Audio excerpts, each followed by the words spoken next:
Good evening, my name is Giles Goddard. I'm the vicar of this church, and it gives me great pleasure to be able to welcome so many of you to this meeting about the Garden Bridge. I'm opposed to the Garden Bridge for all sorts of reasons, but perhaps one of the most foremost reasons I'm opposed to it is because of its effect on the environment. I do a lot of work on the environment. We're working very hard to ensure that we can reduce the effects of climate change, and then suddenly in the middle of London we get this thing which will not help. So I'm very opposed to it. I'm also opposed to it because it will change the area of Waterloo in a way which I think is negative. Waterloo is a wonderful area, and we have a festival here all about it, and you have the leaflets for the festival. So on your chairs, if there's a moment when you're not listening, do look at these leaflets and do come to the festival, which is going to be absolutely wonderful. There you are, I got my plug in, sorry Kate. But it's very, very good for me to be able to welcome Kate Hoey, our MP, to this meeting and to chair the meeting. So let's give Kate a warm welcome. Thank you very much. Thank you very much, guys. It's always lovely to be in this wonderful historic church, and it's great to see so many people here. I've got I've been told it's a very simple role. I've got to keep things moving. We're going to finish by 9, and I hope to get as much information and questions and comments from the audience, but obviously we've got some people who are going to present in a slightly different way than perhaps we've had before about the Garden Bridge. Just can I introduce on the platform, although they won't necessarily be saying huge amounts. We've got the two of the Labour councillors for this ward, Councillor Kevin Craig, Councillor Jenny Mosley, the Bishop's ward. We've got Tom Copley, who's a GLA member, newly or really re-elected at the recent elections, and a new member of the GLA from the Green Party, Caroline Russell. So they're the kind of political representatives that are here tonight as well. And some of them have already been incredibly involved in opposing the Garden Bridge from day one.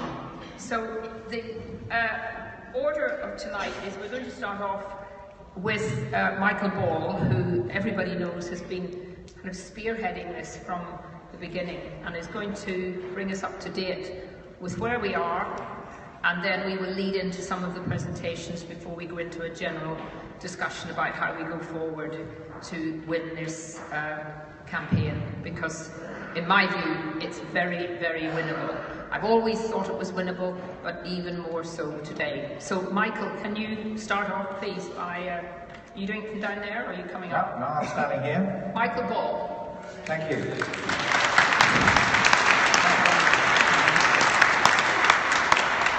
Right, what a difference a year makes. We met, many of us came here a year ago and went through the process of agreeing we didn't like this Garden Bridge and looking at some of the reasons why and talking through how we could deal with it. There was actually a judicial review in process at that point, and that was a nub issue, was raising the money. We needed to raise money, which we managed to raise about 20,000 to have a judicial review.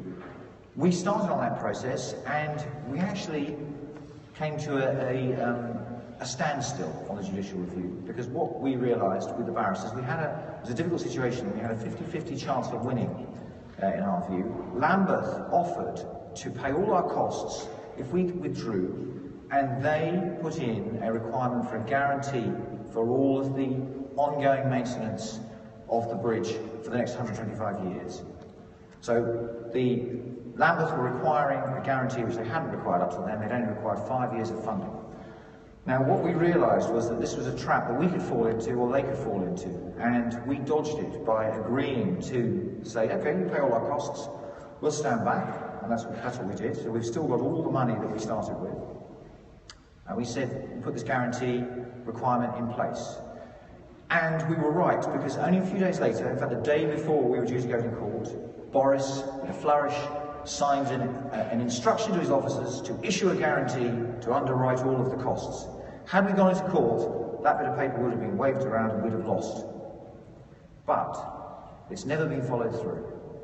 He issued that instruction to his officers, and a year later, there is still no guarantee in place. He has not been able to make that happen. In fact, just before he left power, he tried to change the rules and lower the bar on what would be acceptable for the guarantee. And it's a big issue, this. In fact, I think quite possibly is the nub issue that will stop the Garden Bridge. So it's a really important issue. and we'll come back to it later, and I'm sure people will pick up on it. There was another issue that was raised, and we just started on the journey of the asset of community value, when one of our local residents had applied for an asset of community value for the site where the bridge was to land, and it was designated as an asset of community value only, I think, a few days after we met. And that was a big fillip. Hooray! That means new protections. The government's brought in these protections. In fact, Lambeth, although they said for nearly a year at public meetings, the leader of the council stood up and said that there will be a public process, we'll consult, we will have a decision taken in cabinet in full view. In fact, what they did on Maundy Thursday, the day before Good Friday, one councillor in private took a decision to bypass that asset of community value and attempt to vary the lease, and that means it will allow the building of the big south landing building upon which the bridge would land. So they've avoided the asset of community value issue, except they haven't, because of course we'll judicially review, and that's what we're going to do, and we'll come back to that in a while as well.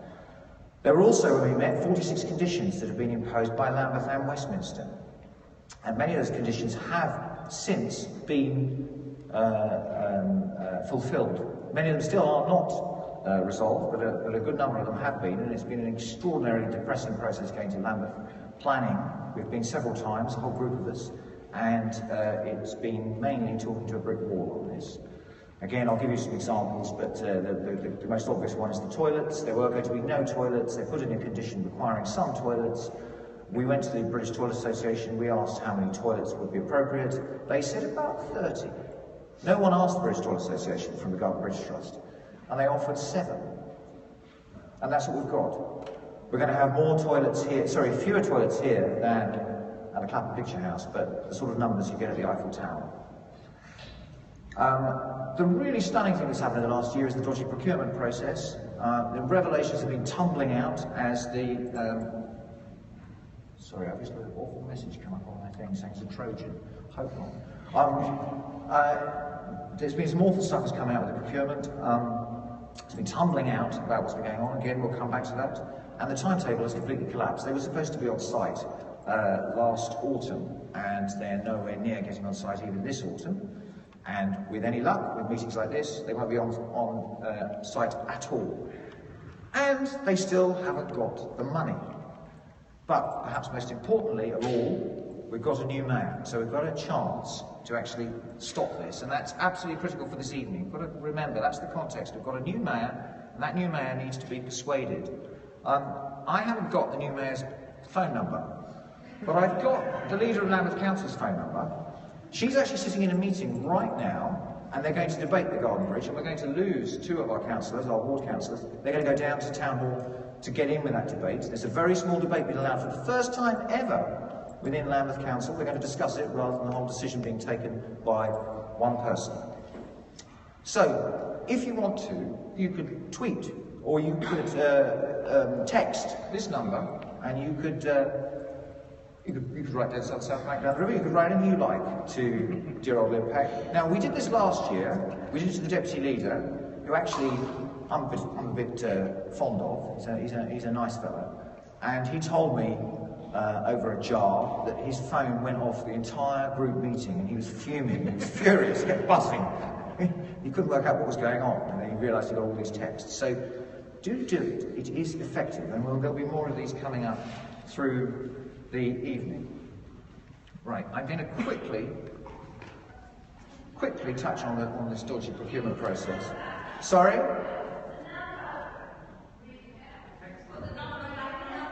Sorry? All right, number. You want the number again? You want the number? Okay. Shall we read it? All right. 07985 6309444. And I do hope that this is Liv Peck's number. If someone else's, I'm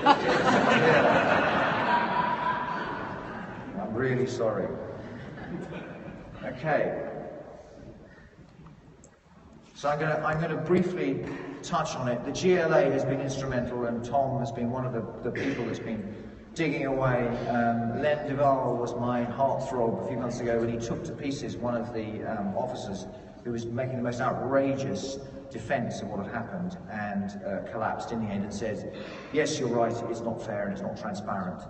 after about 2 hours of drilling. But the competition documents were all lost. The scoring was bizarre. They scored, one person sat in a room and quietly scored. He was the same person who did a lot of the stuff at the beginning and did a lot of stuff at the end. And he's now gone off to work for one of the companies that is doing the Garden Bridge. Complete coincidence, of course. Even phone calls to one of the bidders, that same company that won the bid, their bid came as the most expensive. So they were phoned up, it was 8 companies, they were phoned up, asked to lower their price, and then lo and behold, they got the contract. Extraordinary, absolutely extraordinary. Anybody who knows about the way these things go, that's not appropriate. Boris was given very clear legal advice, which only came out through FOIs in early 2013. This is a long time ago. This is when it was all being cooked up, soon after he was re-elected. And we got this legal advice. It says quite clearly you've got to go through a public procurement process, a public competition, as we did when we did Jubilee Gardens. We had 80 companies came from all over Europe, in fact all over the world. And instead he said, no, we'll just invite 3 companies. And one of them happens to be the company that we've been talking to all the time to try and get this thing going. And then only in the last few weeks, we've got a whole load more FOIs that date back to 2012 with the most extraordinary stuff. Because Boris's defence, when he was faced with all this, when Tom, in fact, was asking questions, was, I didn't care who won. Whoever came up with a good idea, that's what I wanted. I just wanted the best idea. Sure, the procurement might not have been fair, it might not have been perfect, but I don't care, as long as we get a good idea. And we got the best idea. That was what he said. What these documents have come out in the last few weeks, and I hope that Tom and others will be pressing on these, because it happened while the election was going on, and there was nothing politically to be done with them, was that these documents reveal that Boris cared very much who won back in 2012, 3 months before. He was plotting, and indeed, I have to say officers were, to get a certain outcome. And the other thing, it's not being investigated at all, and we only know about it because one of the board members, who's actually supposed to be a colleague of Boris's, came and told us, in confidence, that it had never been reported to the board. The board of TfL was supposed to take decisions on anything over £25 million. This is £175 million. And anything over £8 million it's supposed to be notified about. And in fact, it gets, if you read their papers, they get papers every 2 months, and you hear endlessly about what's improvements to the Chiswick roundabout and all sorts of stuff. Building the Garden Bridge? No, won't bother to tell them. And they didn't tell them for 6 months until the whole thing was in the bag. And then finally, we've had quite a lot of stuff and it's really depressing for me, that in Lambeth there had been personal support secured for a private meeting in early 2013, and that's not been the way that Lambeth has been presenting it. It's been presenting it as if they're just letting this, it's not up to us, it's up to other people, and we're not proposing it, but in fact it's quite clear that they are. Now, to put a much more interesting spin on all of that, Kate, do you want to introduce the next speaker? Right. Thank you, Michael, for that.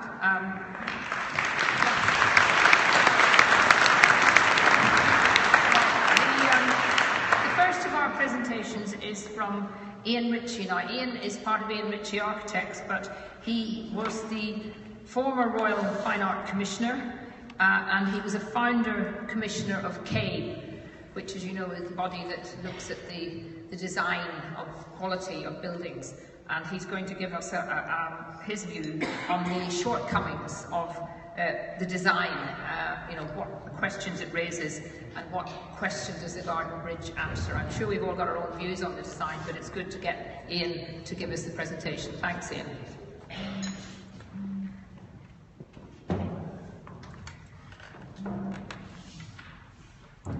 Thank you for the invitation. It's a pleasure to give my views on the Garden Bridge.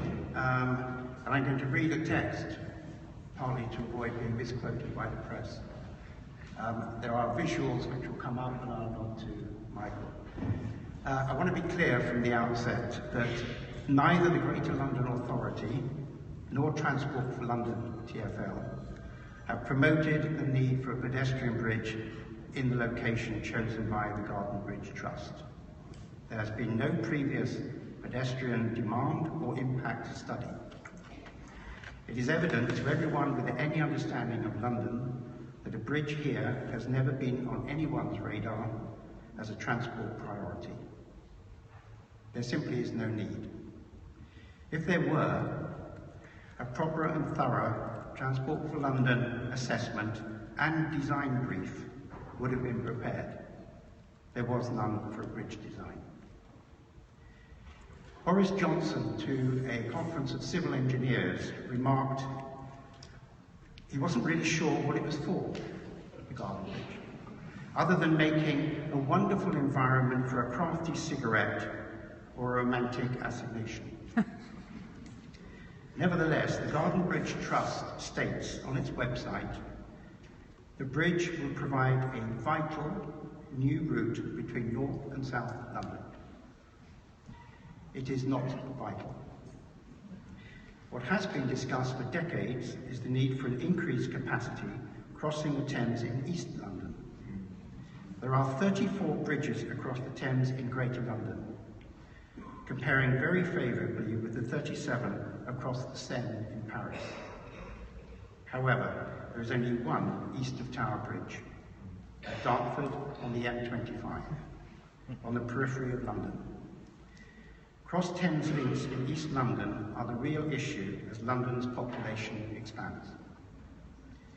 TfL should be fully focused on cutting traffic levels and boosting public transport, walking and cycling, and the GLA in funding and improving existing green spaces throughout the city, including enhancing riverside walks. What is the Garden Bridge Trust actually presenting to us? The Garden Bridge is a wonderful exercise in celebrity hype and hubris.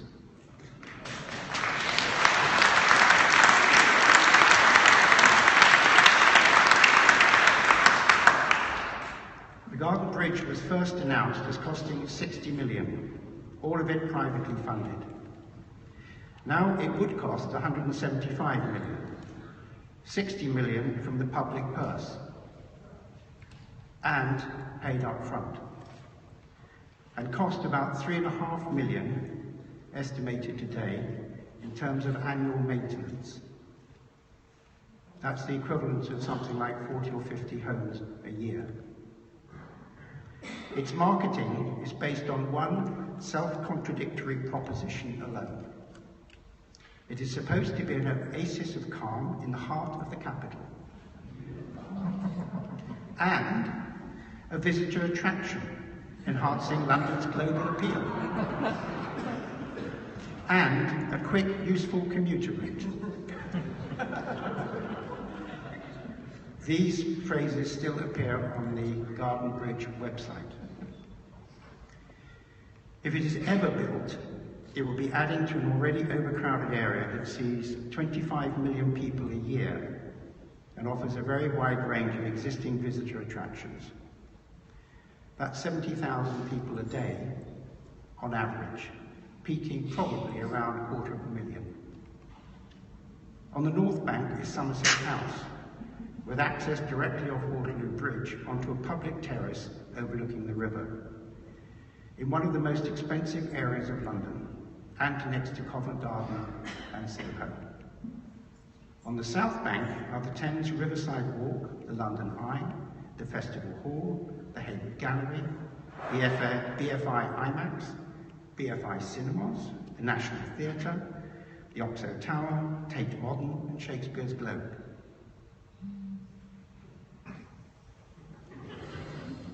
But there is a tranquil space.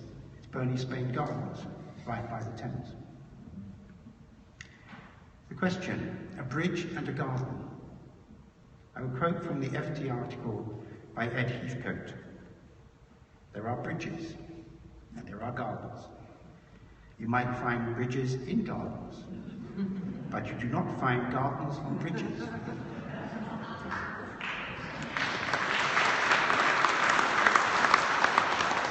There is a reason. They are entirely different things.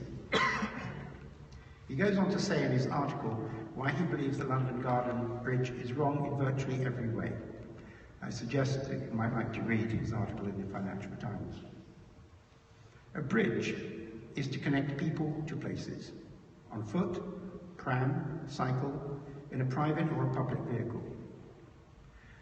Writing about bridge design as a form of architecture, the infamous Sir Ove Arup, the founder of the firm Arup, who are the engineers for the Garden Bridge, said, "When everything thus comes naturally, there will be the greatest possible unity between architecture and structure.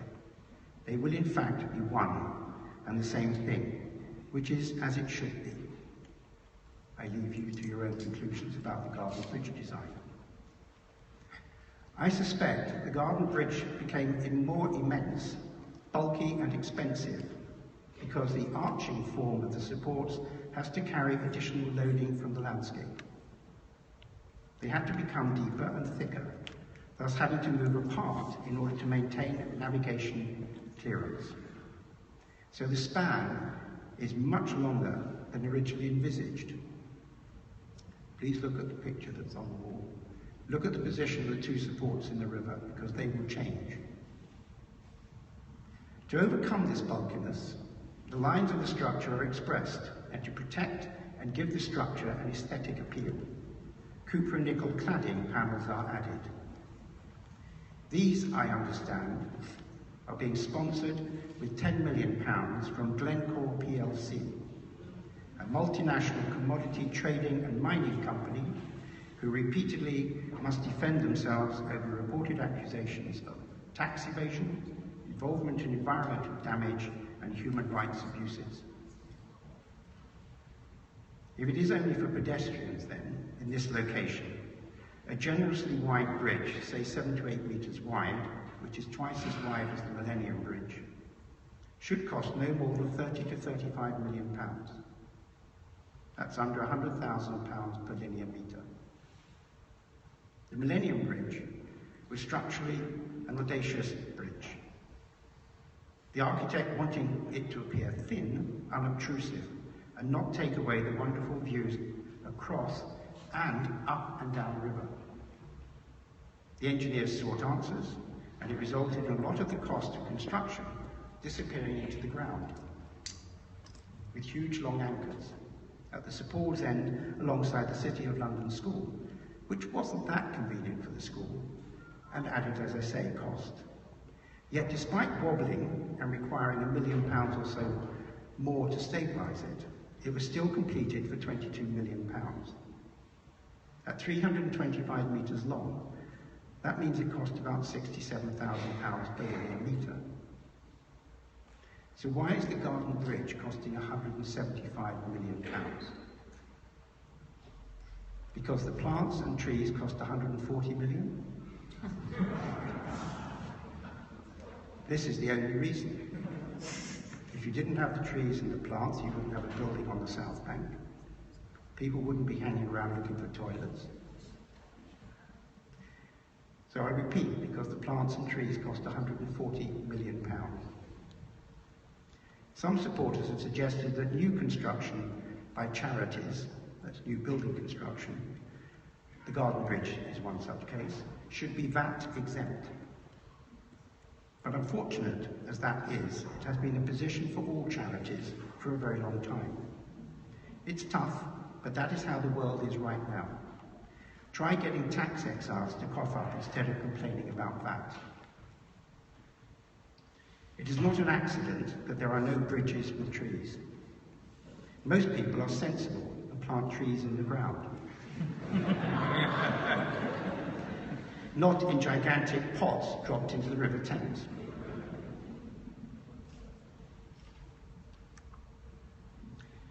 The High Line in New York, to which the Garden Bridge is always compared by the Garden Bridge Trust, is not a bridge. It was the transformation of a disused railway viaduct in a run-down area, as was the landscape viaduct in Paris from the Gare de Lyon to La Bastille, to the Place de la Bastille, which was actually the inspiration behind the High Line. The obvious difference: the High Line is the conversion of a redundant infrastructure in a relatively poor peripheral location from which to look at New York from a different perspective. It was genuine urban regeneration. The Garden Bridge is the creation of an unnecessary additional tourist attraction in an already wealthy central London.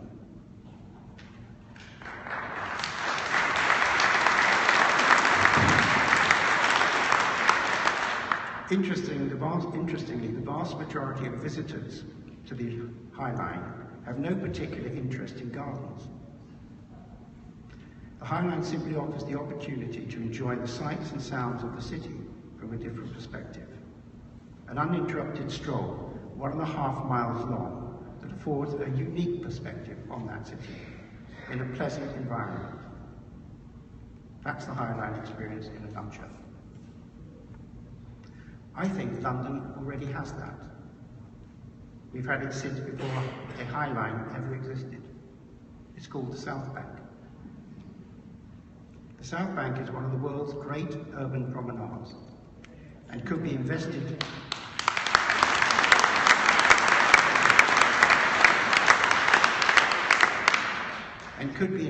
in to take it right through to the Thames Barrier. The Garden Bridge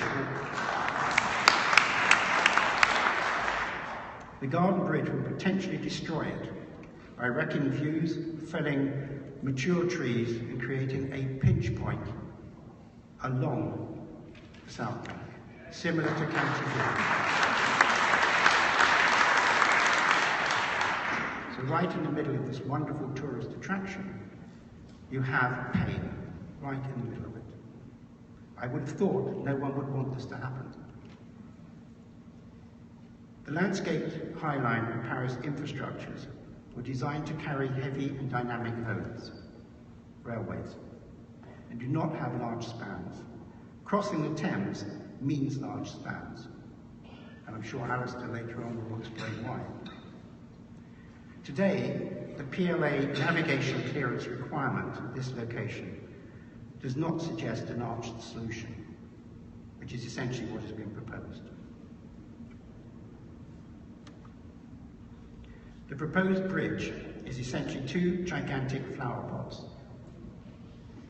described as 2 planters which are filled with horticultural content, as stated in the planning application design and access statement. For those that want the reference, it's paragraph 1 of 3, 4.2, under the title, The Bridge. This suggests material and manure to cultivate fruits, vegetable flowers or ornamental plants, maybe some contained in modest pots. However, these gigantic flower pots are masquerading as tree containers, and they curve outwards before straightening to meet in the middle. This means their placement in the river, as I said earlier, has to be further apart in order to maintain the navigation airdraft above high tide.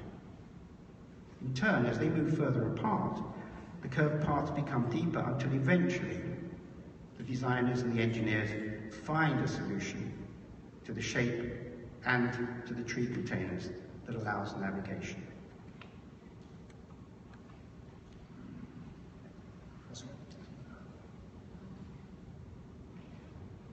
No, next one. No. Yeah. This is half the bridge in the picture. So the middle is the thin bit, and it's on the side of Temple. If you recall, the PLA navigation channel, for those that have seen the application, requires a clear width of 121 meters between supports in the river. So instead of the bridge supports being set 125 meters apart, they are over 160 meters because of the shape of the bridge. This shape is only there to provide sufficient soil depth for horticulture. I would suggest that it is a structure for arboriculture rather than horticulture, and the structure is now massive to support these spans to the centre. As a result, next slide. The tree container near the North Bank is no longer seen clearly, as you saw in the image, which is still the first image on the Garden Bridge Trust website.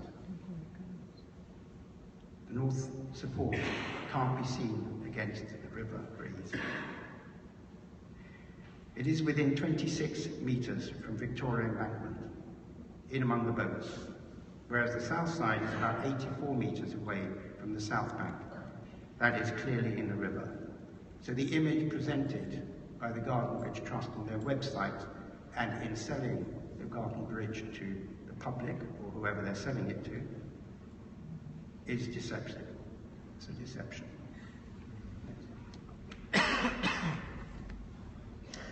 The result is now a visually unbalanced bridge and not the one presented in the Garden Bridge most rendered image and the banner image. Can you go back again, Michael? Yeah. How many? Just one. Yeah. If you look at the picture on the left, the image, the earliest one they produced, you can see the shadow in the river. And it looks like it goes all the way to the riverbank, but that's actually deception. It's called rendering your deceit. And it actually is reflections of some of the boats, but it makes the illusion for you to take the idea that this bridge is sitting planned and well in the middle of the river. So in the end, if you go back, Michael, forward, sorry.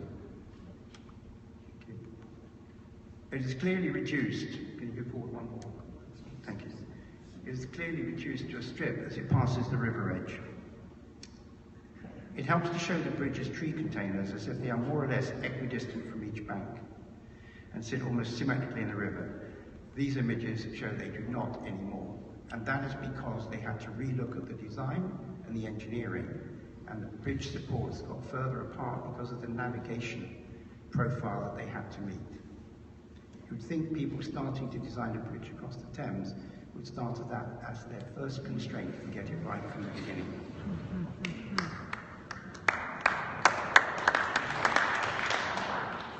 The bridge is described in the planning application, design and access statement as a new iconic form.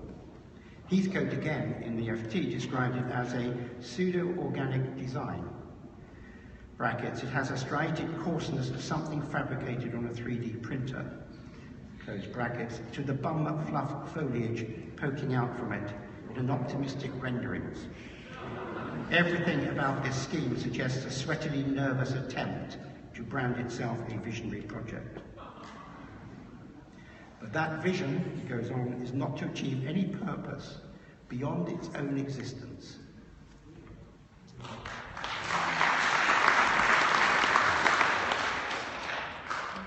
So the conclusion would be, it would be simply a leisure destination masquerading as a bridge, with an estimated annual maintenance bill of £3.5 million going up every year. How a bridge lands as part of the urban infrastructure and architecture is a very important design aspect. Usually, as you'll notice with the bridges across the Thames, a bridge flows on as a bridge or settles naturally as a street between buildings. This does not occur at either end of the Garden Bridge, which is why I would describe the landings as clunky, clumsy, awkward, and jarring as the striped metal underbelly attempts to land.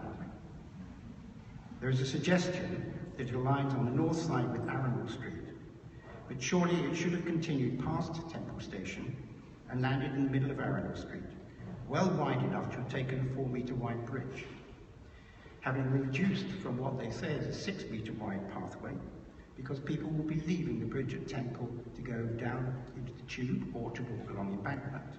So the number of people going on up would probably reduce. This would have really made a connection to Aldwych and Theatreland. On the south bank, the design is highly controversial. It provides for a garden bridge and garden maintenance shed, and branded memorabilia shop, and a few toilets. Mentioned by Michael, there's about 7 plus 3 urinals, I think. It will land people perpendicular to the overcrowded east-west flow of the south bank. Not sure about that. Can you go to the next one? You see the difference between the image, you can flip back. Arab State, one of recent images of the Garden Bridge, shows that I can't see a commuter on it, but I can see some tourists, not very many. Now that walkway width going on is about 4 to 6 metres wide. It then splits as it goes round. Next image, Michael. The Millennium Bridge is 4 metres wide. And it gets crowded. I can't imagine anybody suggesting putting plants on it, or trees. So the Millennium Bridge has none of these annexes on either side. Toilets, gardens, shops and centres and so on. And yet it did open up what is a quite logical connection between St Paul's and Tate Modern. It was an infrastructure project and strategically located and correct. But it's popular. Next slide. This is a plan from the Heatherwick studio as presented in the planning application. The landscape covers about 2,700 square metres, just over a third of a football pitch, of a total of 6,000 square metres of deck and walkways. But how wide are the paths? The document states 6 metres. Most on the drawings are less than this, though they double around the trees. An educated guess is that there are about 2,000 square metres of pathways going north-south. And this would accommodate 2,000 people. That's 1 square metre per person. All feeling that this is not a calm garden.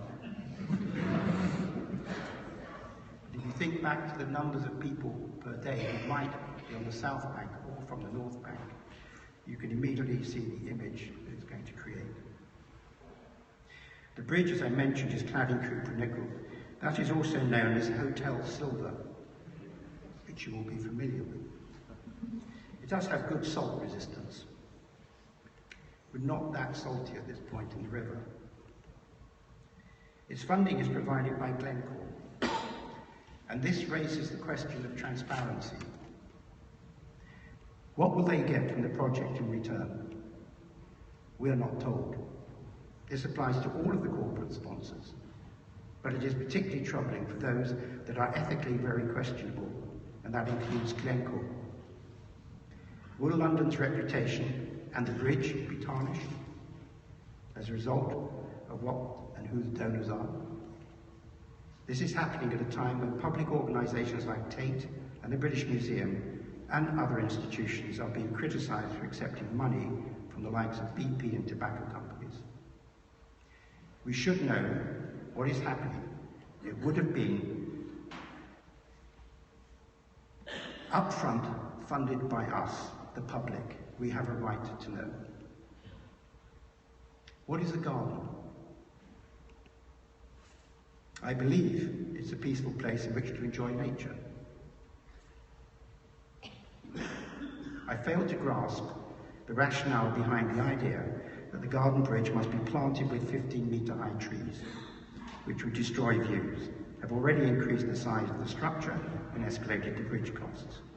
I have found it difficult to identify the tree species to be used anywhere in any document.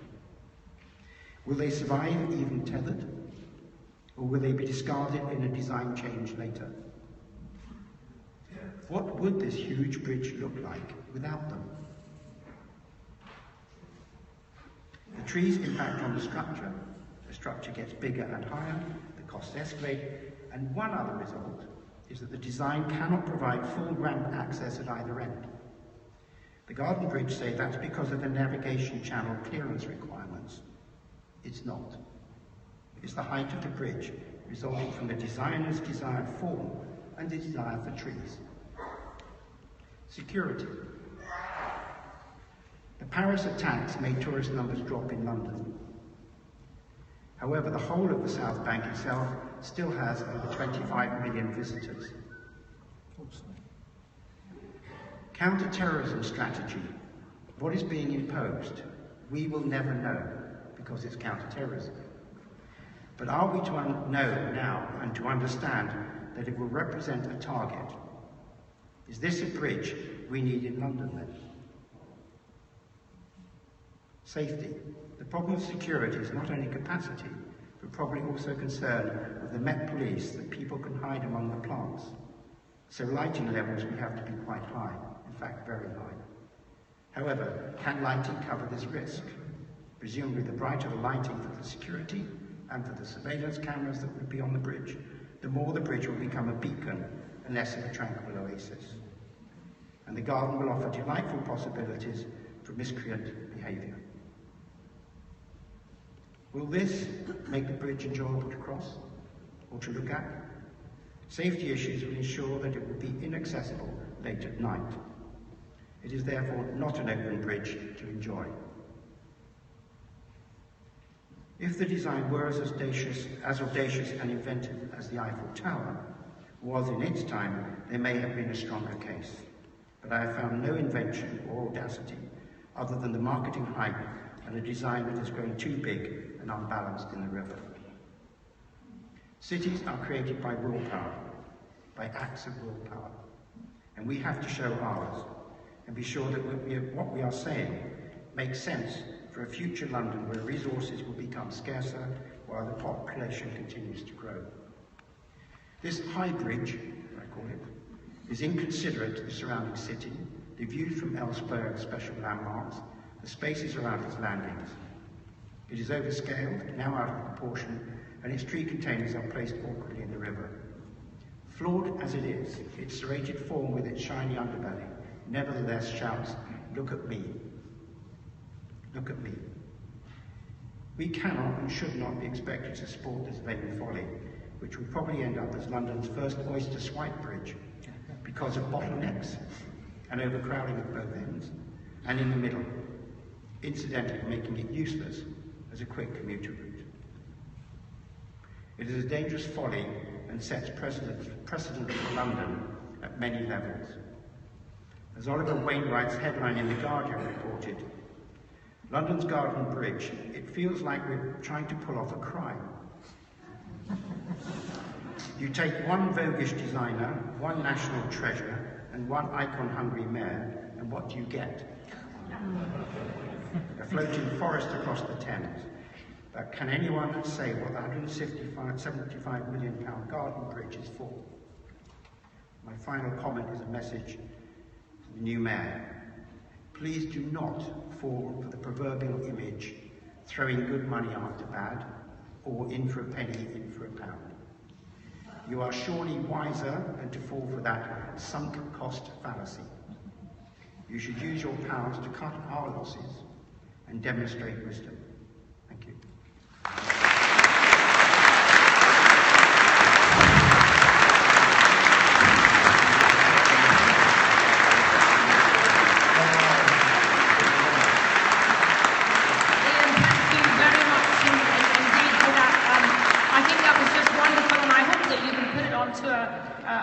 I'm not a technologist, but some way so that we can actually forward that around to people, because it really is really worth reading for everyone. I was thinking how I could sum it up, and it just sort of sums up very simply as, not much of a garden, not much of a bridge. Sort of puts it nicely and short, but thank you. Now, we're going on to have two very short presentations, but because the councillors do have to leave, and they'll explain why, it's very important. I just want Councillor Mosley and Councillor Craig just to say a few words before they go off back down to Lambeth. Councillor Mosley. Is it working? No, it's all right. Okay. Thank you very much, Penny. I'll just sort of give you a bit of a summary about our position as the local ward councillors. We've been fighting against this bridge from the very beginning, and it's been a non-stop show, let me tell you that. The bridge is wrong for so many reasons, as we all know, but not only is it because of the procurement issue and the stink around that, which definitely does pong, and not only the fact about the £60 million worth of public money, which could be spent in much better places. More importantly for us, our residents don't want it. The people of Bishopswald do not want it. And we protest against this regularly, and we have done for the last 18 months, 2 years, going to Lambeth, speaking to the mayor, speaking to anyone who will listen, or not, as the case may be, and tell them that we don't want it here. Funny enough, the South Bank really doesn't need regeneration.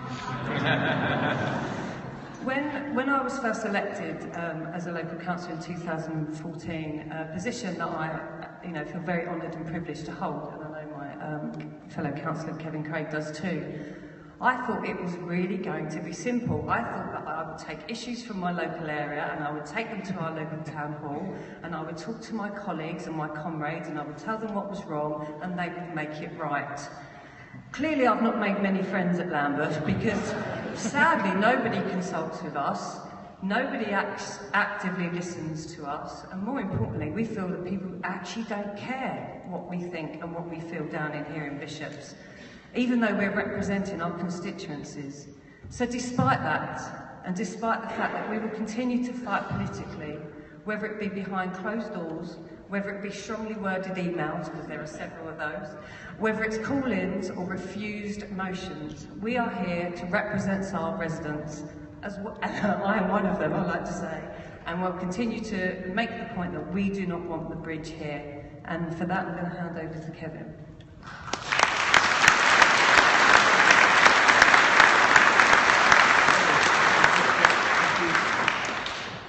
Congratulations to all those who organised tonight, who've been working for such a long time, and it's great that people from other political parties are here, from the Lib Dems and the Green Party, and I'm sure there's also some Conservatives in as well. We are, and it's great to have Tom here as well from the Assembly and Kate. Tonight we're going to Lambeth because we wrote last week and we said that it was high time that there was formal council policy on this bridge, because the planning process is one thing, but today, yesterday, last week, Lambeth Council is doing things to actively enable the fruition of a bridge that was in no manifesto, that nobody voted for, that nobody asked for, that's going to involve millions of pounds of public money, at a time when the council rightly is complaining about the making of savage cuts. And as Jenny said, this campaign is brilliant. It's operating in so many areas, and when Michael sums up tonight about what you can do, that is a really important section. But for us as the local councillors, we know that local authorities have to justify what they do in the name of the people to whom they are, to whom they report.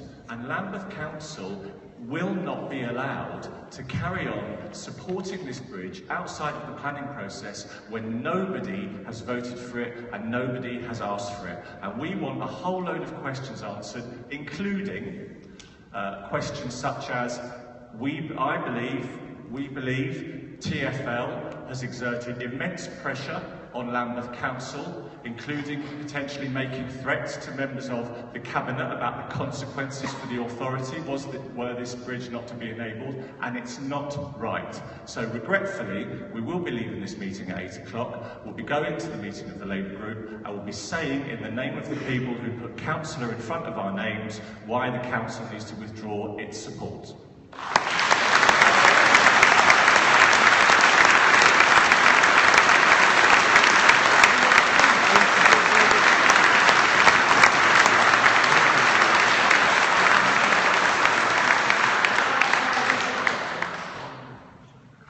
I'm just going to get, and then I know Michael will be looking at me because we have got the two presentations, but I'm just going to let Tom Copley say a little bit of word about what's been happening on the GLA on this. Thank you very much, and it's been fascinating to hear the presentations that we've got, and I do really believe we need to fight this bridge. I want to start by paying tribute to the work the Architects Journal has done on this, with Will Hurst, an incredible investment in journalism.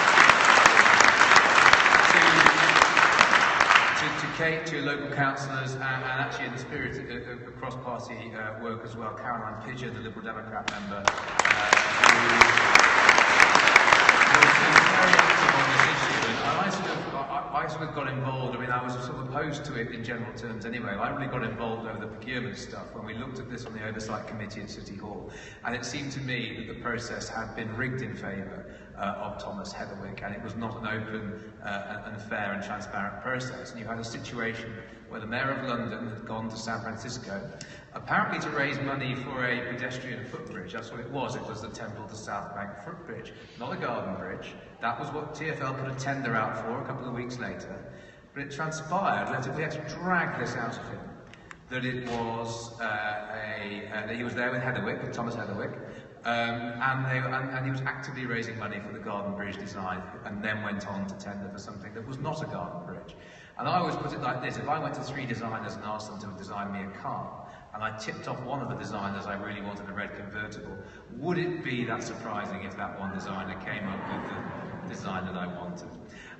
So the situation now, we've just had a response from Transport for London to our Oversight Committee report, which looked at the procurement process. Sadly, they are pretty defensive about their own processes, which I think were inadequate, the audit processes. We now have a new mayor, as you know, and that does give me some cause for optimism. He said he's going to look in detail at what has happened with the procurement processes to see if there, in his view, there have been things that have gone on that should not have gone on. And I'm very hopeful that we can persuade the mayor to, at the very least, stop this underwriting of £3.5 million a year running costs, and to stop any further public money. And I'm hoping we can persuade him to oppose the bridge in its entirety. And as an Assembly member, our job is to scrutinise the mayor. It's also our job to persuade the mayor, and that's what I'll be doing.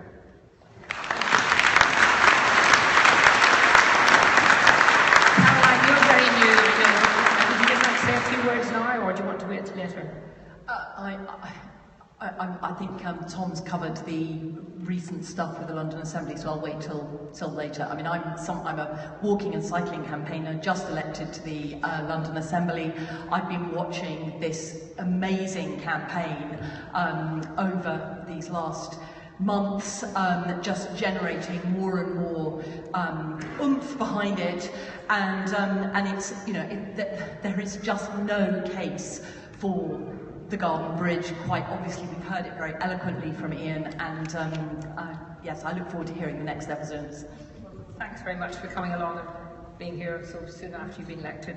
Great. Can I just also pay tribute to the Thames Central Open Spaces and all the work they've done there.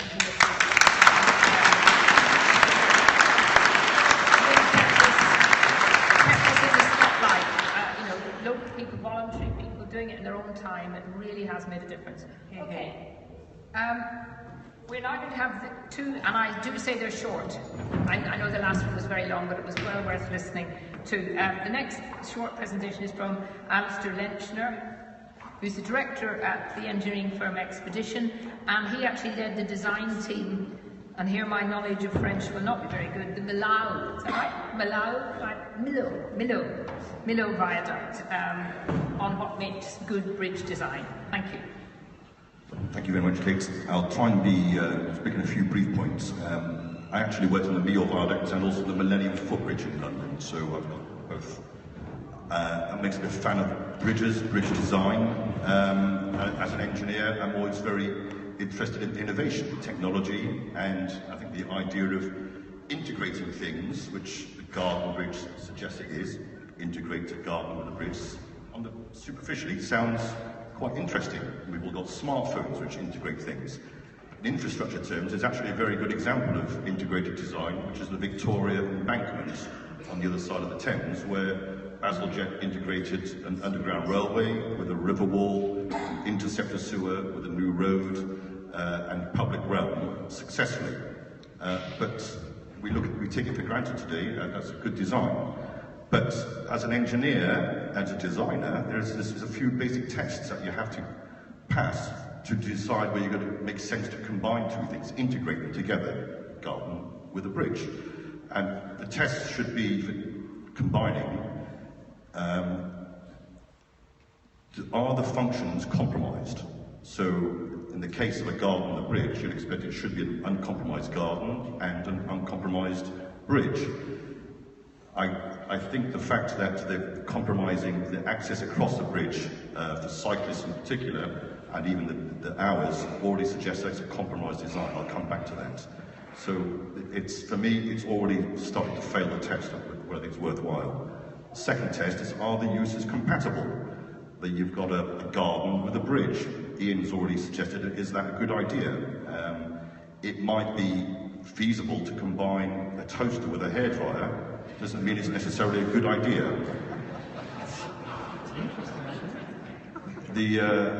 A final test, which is an important one, is that it might be worth integrating, but normally the idea of integrating is often to save cost.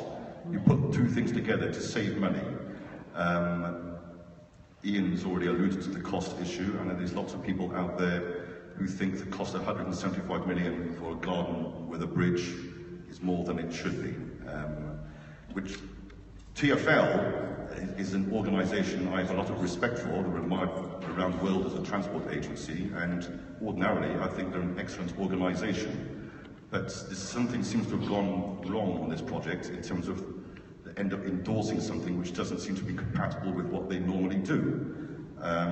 If you look at the processes they've gone through on the proposed cycle pedestrian bridge at Nine Elms, which is ongoing discussions, they've gone through various feasibility stages. Feasibility stage 1, stage 2, stage 3. They've gone through, and they've done a lot of assessment in terms of where the bridge should go. It turns out that for a similar sort of span, a combined cycle bridge, they reckon the budget there is £40 million. That's at current values, which compares to 175 million. So you wonder what's the excess money going to spend? This comes back to Ian's point about, is it just for the trees?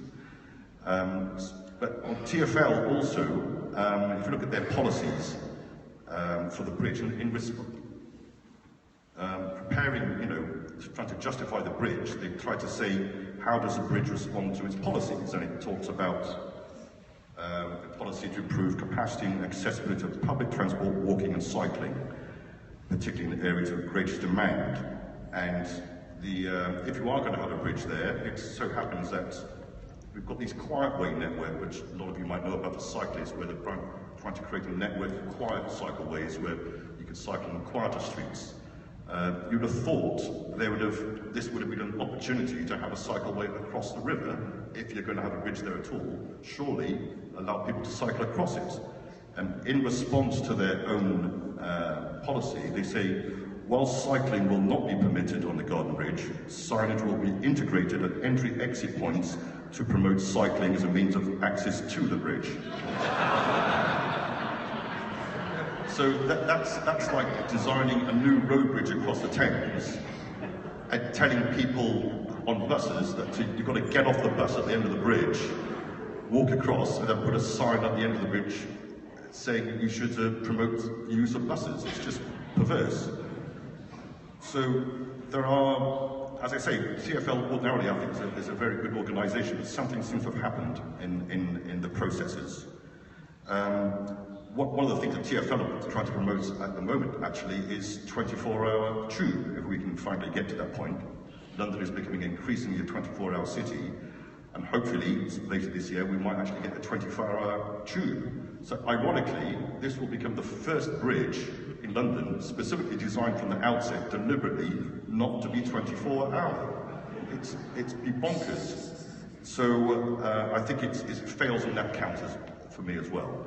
And but I've got a suggestion that if people really like the idea of a garden bridge, I would suggest that people have been moaning about the design of the bridge over the lake in the middle of St James's Park. So I'd suggest take the middle span of it, put it over the St James's Park in a garden setting, and it'll have compatible opening hours with the garden bridge, and then either we have no bridge or we have a proper cycle footbridge in the same location. So that's basically my points. Thank you.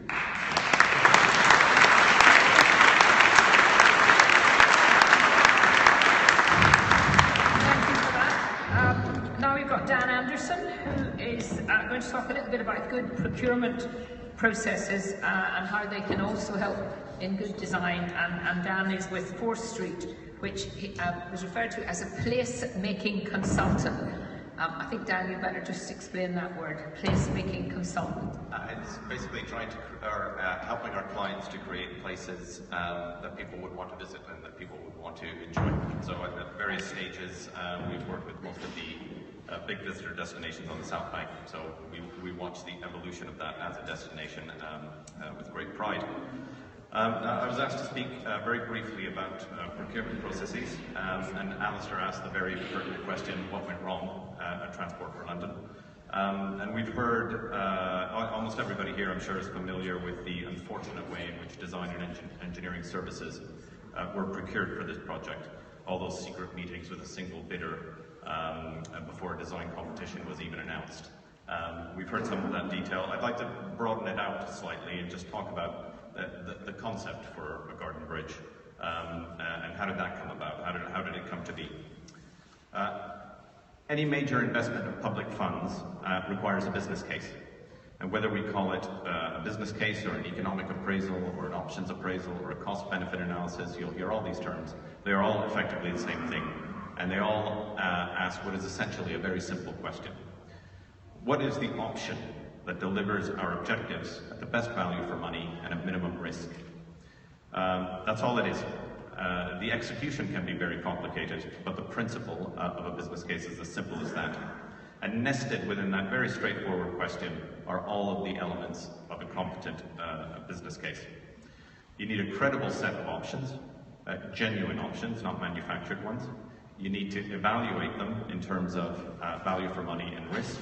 And critically, all of that needs to be anchored in a very clear articulation of what the objectives of the project are. Otherwise, why are we even doing it? And realizing the project itself can't be the objective of the project.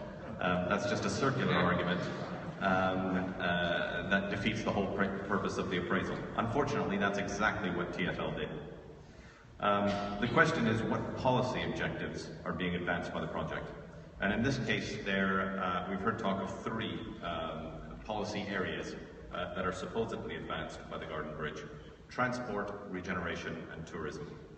I want to keep it short, and we've heard some great words from Ian in particular on the transport objectives, so I won't talk about those, except to say that it is simply beyond belief that £60 million of public funding has been sanctioned on the basis of a hypothesis that was never tested. Because so much of the argument is based on the idea that Waterloo Station is the most congested station in Britain. If we provide a bridge, then people will, en masse, will switch from public transport to walking. That would have been the easiest thing in the world to test by simply going and asking a representative sample of commuters. It would have cost peanuts in the grand scheme of a £175 million project, and it was never done, which I find astonishing. Likewise, the regeneration argument is also so self-evidently spurious, and I don't really want to dwell on that, except to say that that is the reason that I initially took an interest in the Garden Bridge. Because to suggest that the Garden Bridge, located as it is between the South Bank and Westminster, is somehow serving a regeneration agenda, I think goes beyond being a little bit inaccurate. I actually think it's offensive.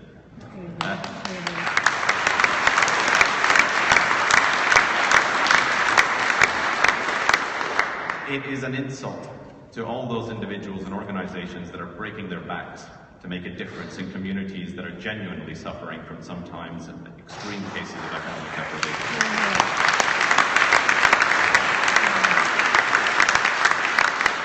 That somebody can waltz into the mayor's office with a bright idea and walk out with £60 million is an affront to all of those people and their efforts. So I will dwell for a couple of minutes on the tourism objective, because that is probably the only one that's been given any level of credence. And it's true, if the Garden Bridge is well executed, it will attract tourists. I have no doubt about that. And if we ignore the question about why Transport for London should be investing in tourist attractions, then the argument that the Garden Bridge is good for tourism and tourism is good for London is a seductive one. And I'm sure that the first thing that our new mayor will want to do is to write his own tourism strategy. Ken Livingstone had his strategy, Boris Johnson had his tourism strategy, and Sadiq Khan will no doubt want to write his own. So I say this as somebody that has closely studied tourism in London for the better part of 20 years. Simply attracting more tourists to London is not the #1 priority for tourism in London. The tourists are going to come anyway. And despite what the Evening Standard may think, there is no prize for being the world's most popular tourist destination.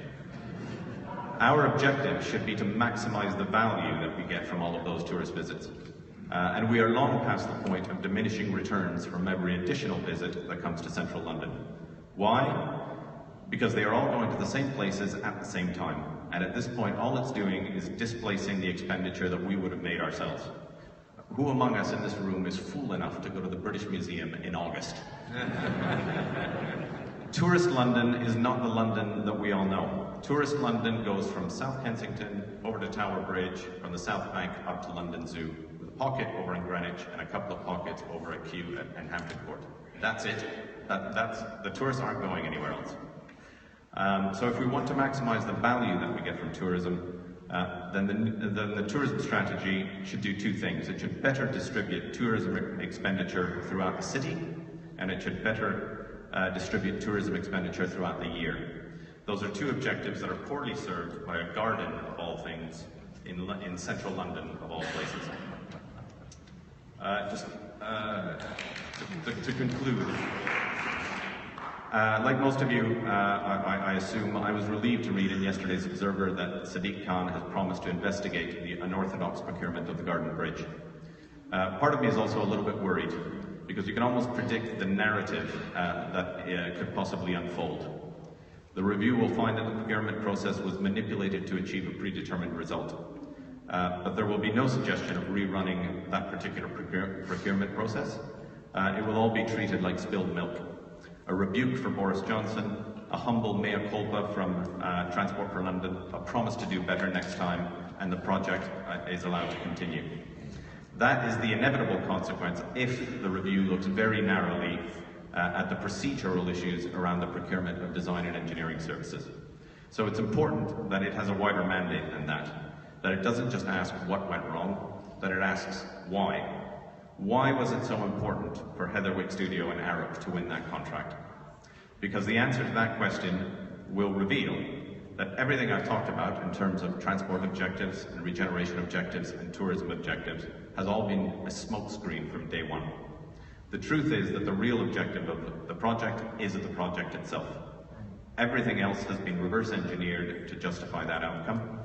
We really don't need it for transport reasons, or for regeneration reasons, or for tourism reasons. The Garden Bridge has only ever had one objective: to build a garden bridge. Because it's pretty, and because Boris wanted it. Thank you.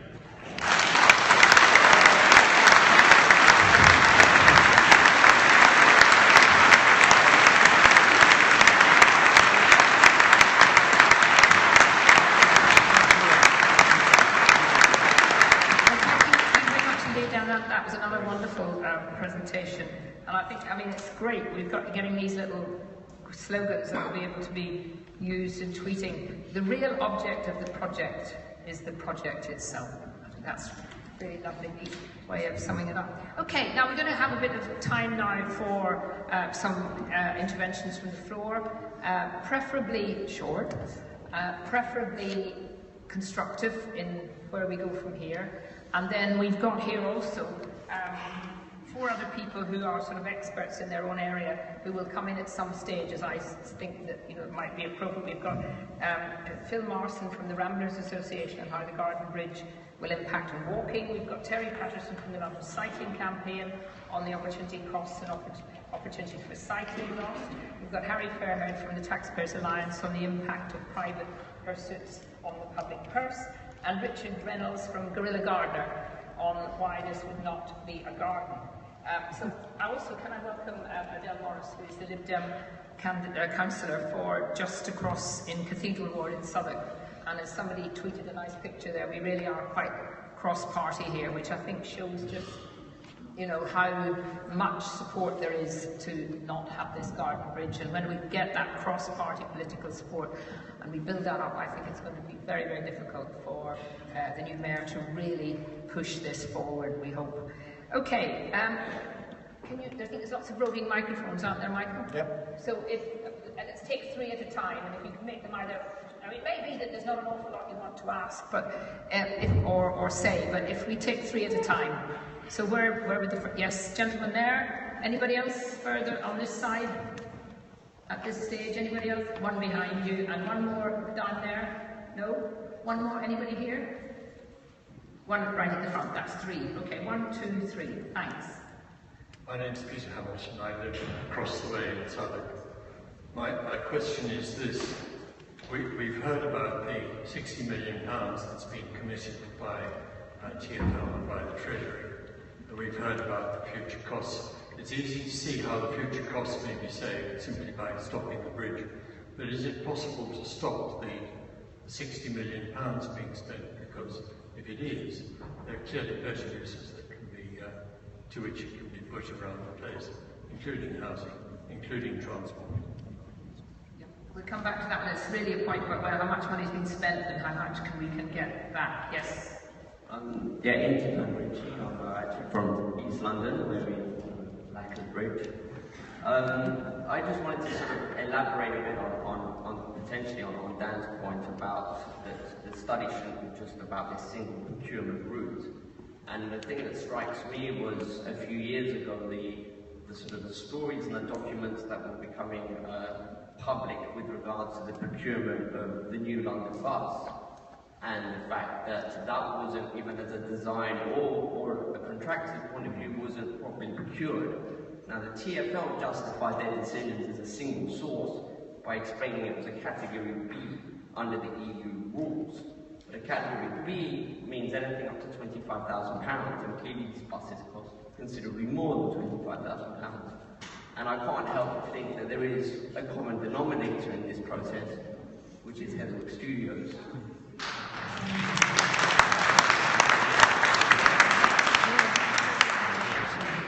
Yes, James here, and I live locally as well. I had a question for you, Kate, because you've been doing a lot of work behind the scenes on the Garden Bridge. And I just want to ask, and probably for Tom as well, how much of an appetite there was to bring the NAO in to externally review the procurement process. And I know there might have been background pressure on that or whatever, but that'd be interesting to know if there's an appetite for that and whether you think that's necessary at this point in time. Right, I'll take the last one first. I've taken it up a number of times with the NAO, but most recently, and I was quite pleased by the response I got last week, which I haven't put out publicly yet, but it was basically saying this was really drawing their attention to the very latest stuff that was particularly done by the Architects Journal.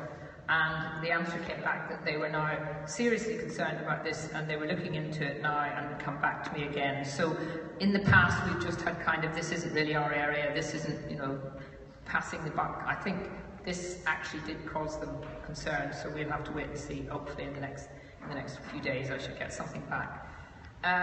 Michael, do you want to answer the first question on how much money's been actually spent? Do you know? It's very difficult to say, I have to say, because they're not a public body. It's a private trust, so they have actually received some money from sponsors. We thought they'd only actually been given promises, but they actually received some of the money from a couple of the donors, and they've received 20 to 30 million pounds from the public purse. How much they've actually spent, we don't know. They had spent around 10 million by last summer, and that was on the major piece of work, which was the PR.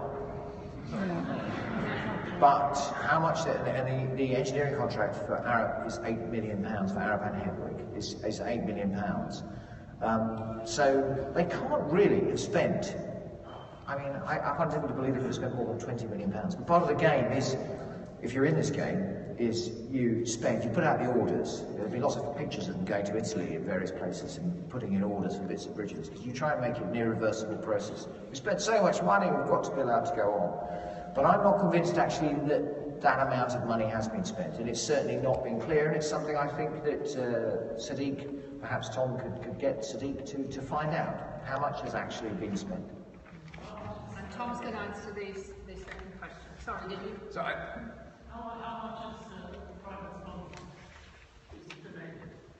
We're not sure, because we have to look at stuff that comes from a long time ago, often a year late, but it looks like they've given either 20 or 40 million pounds.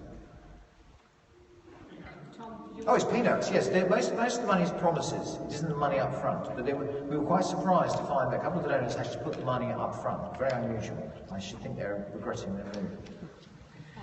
I hope I'm going to answer this question.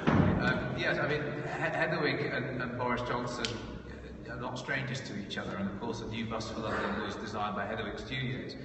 There was a competitive tender, I believe, for the construction of the new bus for London. And in the case of the Garden Bridge, usually a project of this size would have to go through the OG process, which is the official journal of the European Union. But what they did was split the design and the engineering contracts, and of course the engineering contract was awarded to Arrow. And by splitting those two contracts, they avoided having to go through the OG process because it was below the threshold. That's how they managed to do it this way. But they kind of, I mean, Boris has always said, oh, well, we didn't have to do any competitive process at all. We you know, it's almost like about the goodness of my heart or whatever, decided to invite a couple of other bidders along as well. The point is, if you're going to go down that route, and in particular, if you're going to get other businesses to expend their own money, which is what happened, on creating a design, when you've already decided in advance, I mean, that not only, I think, is bad in terms of procurement, it is also, if I were those two companies, other companies, I would be very, very annoyed with that. Okay. Right. Another three, and then we'll go. Are there any of our panel at the front wanted to come in on that? I mean, was that something, Harry, about the private money and the public purse that you wanted to say anything about? Very briefly. Well, what I would say is that... You got a microphone? I don't. Ah, thank you. What I would add to that is that, obviously because it's a private organisation setting it up, it won't be subject to FOI, so we won't be able to find out a lot of this information. And so I do think that is a problem, and so that's why when public money is involved, we really do have to be able to find out where it's going and what it's being spent on, so that we know that we get the best value for money.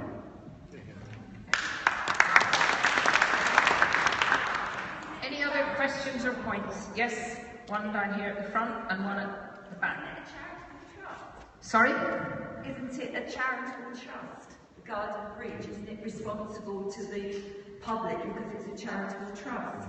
No, not as far as I'm aware. It is a charitable trust, but Michael? Well, it is answerable to the Charities Commission in that it has to go through formal processes. It has charitable objects which are to build a garden bridge. And it has to fulfil those charitable objects. So as long as it fulfills those charitable objects, which is to build a garden bridge, then it's fine. And it's a bit, as was said, the project is the project. That's the problem with that. I mean, there is a question, why was that ever allowed to be a charity? I guess what might be a question. But unfortunately, that's part of the structure we have in this country. So it's not open to freedom of information as a charity? No. Right at the back. That may have been answered already, but are we just talking about the Bridge House Trust just now? It's not No, the Bridge House Trust have refused. The Bridge House Trust pay for a lot of the bridges and the upkeep of the bridges in London. They've refused to be involved in the Garden Bridge. Yeah. They give quite a lot of grants and money out to various organisations. They do a really good job. I think they take my money if I get a £30 fine for going more than 20 miles an hour across Tower Bridge. That's one of the things they are. Right, yes. I just wondered whether anyone has mentioned Coin Street and Coin Street's role in this process. Well, do you want to? Well, I mean, I know little about it except that the land was leased on a peppercorn rent for kind of the good of local residents. It seems to be being turned into souvenir shops. But somebody may know better than I do as to how and why a community organisation is able to kind of hold several boroughs to rent. Well, I think it's very clear that this bridge cannot go ahead if Coin Street do not agree ultimately to whatever Lambeth want them to agree to in terms of the leasing arrangements between, for the land. As I understand it, is there anyone here from Coin Street officially? As I understand it, Lambeth have sent, Jack Hopkins agreed to what's the word that they used for the actual variations, and they sent it to Coin Street, and I think Coin Street are rather busy at the moment. It's been sitting on their desk for quite a long while. So I hope it does continue to sit on their desks for quite a long while. But I imagine it will go back and forward a few times. But certainly Coin Street have a hugely important role to play in this, because it cannot happen if they don't sign it off. Just as it could not happen if Lambeth said, we're not going to go ahead with this. So, you know, there are, apart from the mayor, there are still other vehicles that we can put some pressure on. Yes, Councillor.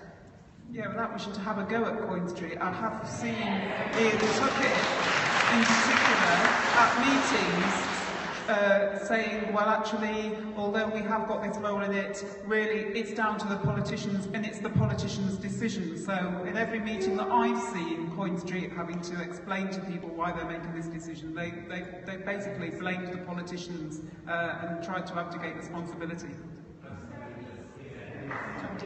Just read Coin Street. I mean, I think it's disappointing to me that a local authority has sort of punted this decision almost onto a charity. I think as an elected authority, these are elected politicians who are directly accountable to the people. And as a politician, speaking as a politician myself, I think we're the ones that are accountable and really should be taking the decision. Well, I think we'd better not get in too much detail about how awful or how wonderful Lambeth Council is, because I think we might actually end up agreeing. Michael, yes? Yeah, I just set out, I was going to set out later, but I'll set it out now. This whole issue of the variation of the lease, we had an asset community value designation, as I said, and it's for this space here. Which doesn't look that great, but it's actually really very nice, and it's not a great picture. I wish I had a better picture of it, but it's really very nice. Coming to this meeting, I walked through it. And that is to be replaced by this, which isn't a bridge. It's a huge building. And I don't think anybody's got any idea how big this building is, got the scale of this building. I don't think the planners have got any idea how big this building is. It's 68 metres long. This church is 44 metres long. It is a third, again, the length of this church. That's how big this building is. It's absolutely enormous. It's 44 metres long. This church is 44 metres long, 26 metres wide. The South Landing building is 68 metres long and 17 metres slim. So it's actually 2/3 of the width of this and half again as long. It's a massive, massive building. It looks like a bus garage. These are some of the pretty images that they put out. I found very difficult to find, actually. They only put them out close to when they were doing the details. So this is the issue about the lease. This is a piece of open space that was created by money from us, from the GLC, and Lambeth are the freeholders, Coin Street are the leaseholders. Coin Street have a long lease, Lambeth have the freehold. And the lease says that it is to be kept as open space and no commercial activity is to be gone on it. It's a sort of double lock lease, so Lambeth can't do anything and Coin Street can't do anything unless they agree together to do something, and that's what's happened. It's a really, really miserable situation where we've got a local community trust and a council working together. Now, our problem is, as a community, is that we cannot make that organisation answerable. And it goes back to the point that was made earlier about the Garden Bridge Trust. It's a similar problem. There is no FOI capacity on Coin Street. There is no ability for us to put the pressure on. Where we can put the pressure on, and we will put the pressure on, and we are going to put the pressure on, is on that change to the lease. They shouldn't have done this. They shouldn't have made a variation of the lease. They're in the middle of negotiation. They should never have agreed, that is Lambeth, nor Coin Street, but Lambeth is the one we can judicially review. Lambeth shouldn't have agreed to start a negotiation to allow a building to go on there, and that building being commercial, and, interestingly, only came out in March after 2 years of talking, that building, half of which is going to be commercial, so half it's going to be Nando's, whatever. Lambeth are splitting the profits from that with Coin Street. In a paper they put out the 23rd of March 2016, they started talking about this in January 2013, they put out a paper 3 years later that says, there's what they call a windfall revenue stream, and we'll have that windfall revenue stream and we'll split it with Coin Street. So with Coin Street, there are 220 Coin Street flats, people who live there in Coin Street who can put pressure on the organisation, but they don't have a vote, they don't have a say as such. And they are putting pressure, and I hope that pressure comes to bear on Coin Street. But that's all we can do, and it really hope that we get somewhere on that. But the real pressure we're putting on, where we can put the pressure, is Lambeth. We will have a judicial review, and we will make an announcement on that. We're actually, with the lawyers are writing a letter today, and we will make an announcement on that in the next few days. So it's critical we get the money, because we will need money. The lawyers are working mainly for free, but we have to, it still costs, and you have to have at least £5,000 to back up. If you lose, you've got to pay the other side. There's a number of cost issues. So that, I hope, deals with that issue. Thanks, Mark. I'm going to take one question and then I'm going to ask Richard Reynolds from Gorilla Gardener just to say a few words. Question there.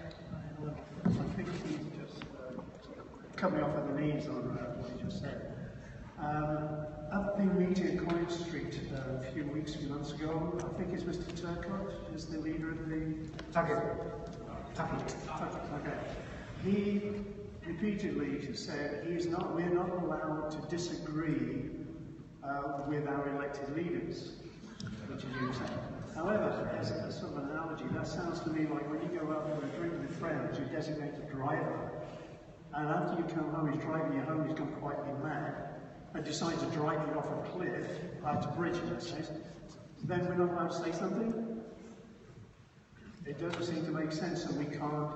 These people hold this thing in trust, this place in trust. It's not very trustworthy. And if they do it now with this, what are they going to do it with? Bernie's Spain Gardens and infinitum. They said this won't affect either sides of where it's placed. Of course it will. It creates another bottleneck, the same as the 4-metre bottleneck on the bridge itself in the middle. The bridge is not a bridge. It's a couple of allotments joined by a gangplank. It's an egg-type bridge. You know, I think anyone can disagree with their elected representatives. I get quite a lot of people disagreeing with me. Can I ask Gorilla Gardener? That's not his name, it's Richard Reynolds. Richard, do you just want to say a few words about why? I think we all kind of know why it's not a garden, but you're the expert. I've been digging around, and we heard a quote earlier about, the quote from Ian, quoting Ollie Wainwright's article in The Guardian was, "It feels like we're trying to pull off a big crime." Now, if you're not familiar with the article, it might have sounded like that was the journalist saying, but it was actually Thomas Heatherwick. And the reason he was talking about pulling off a big crime, shock horror, and this is something I only learned in the last few days, is that the same article says, describing the design evolution as a form of guerrilla gardening, as if 2 seed bombs had been hurled into the river and sprouted up to make the bridge. Now, I've never met Thomas Heatherwick, but as a guerrilla gardener, I would love to have pointed out to him that as a form of guerrilla gardening, seed bombing is terrible, and any experienced guerrilla gardener doesn't bother, because the problem with seed bombing is that it barely ever works. If something does sprout up, it's likely to be swept away anyway. So, you see, this is the problem. His starting point as a gardener is completely flawed. Ollie Whitterly goes on to say if the design was inspired by guerrilla gardening, well, it's guerrilla planning that has brought this fantastical project quite so far. And that, of course, is very accurate. Now, as a guerrilla gardener, I'm also aware that because it is criminal damage, and this is what we'll see Thomas is up to, these things can get swept away. And that's why guerrilla gardening really is only practical for marginal scraps of land that no one cares about. And this is a bit of London that a lot of people care about, and that's why we're going to make sure they don't get away with their very well-funded guerrilla gardening, which is also something quite unusual.